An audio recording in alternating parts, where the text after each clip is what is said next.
See what nonsense is in store for today. I feel so powerful. All of a sudden. Okay.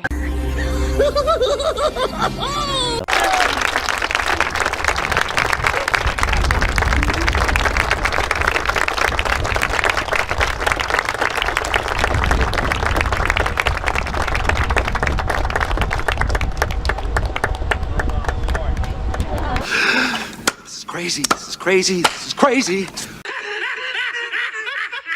Today, the Americans with Disabilities Act. Steny Hoyer led the charge in the House, along with Major Robert Owens, and Tony Coelho, I don't know,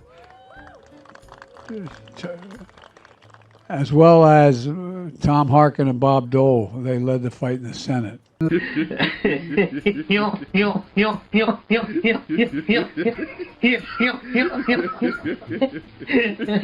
That's why I think that I want to increase the focus on the fundamentals here. That democracy, literally our democracy, is at stake, and it's by altering the institutional structures to protect it. And I think that I think we're in real trouble if that's something.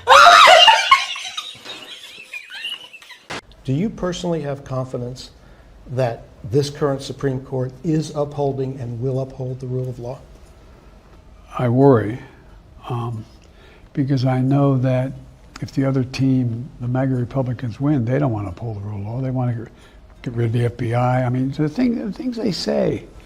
And I think that somehow we got to communicate to the American people, this is for real. Mm-hmm. This is real if they were to take over, if they were to have their way. What the hell are you talking about? Who are you talking to? The thing that I have trouble trying to figure out is what it is that, other than protecting the Constitution, what is it that these MAGA Republicans think is extreme about what I'm doing? Mm-hmm. They haven't been, I mean, I haven't seen any articulation of any of them.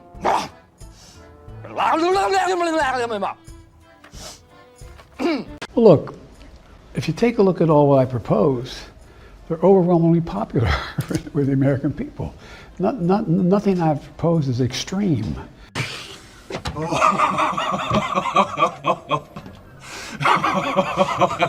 If you take a look at all what I propose, they're overwhelmingly popular.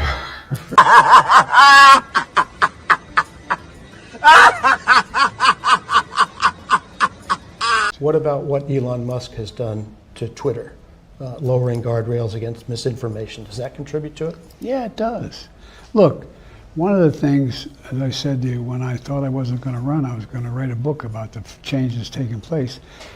And most of it's directed over the years with these fundamental changes in society by changing technology. Mm-hmm. Gutenberg printing in the printing press changed the way Europeans could talk to one another, all the way to today. Where do people get their news? They go on the internet. They go online. They go, and you have no notion whether it's true or not.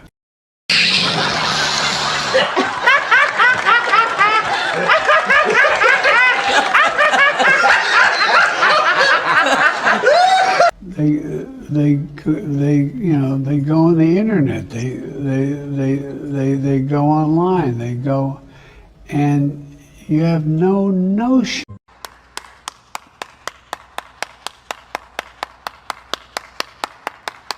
You focused on delivering economic benefits to some of those voters who are afraid of change. What is the evidence that in this current moment, it's economic benefits that will diminish their grievances? It's not so much the economic benefits, it's treating them with respect. Treating them with respect. You may remember, because you're barely old enough, but you may remember back in '72, we ran a campaign that Nixon won overwhelmingly in '72. He won over 60% of the vote in my state, and I won by 3,100 votes. The issue then was that we were limousine liberals. We weren't paying attention to the problems of ordinary families and speaking to their immediate needs. Well, I've never not done that.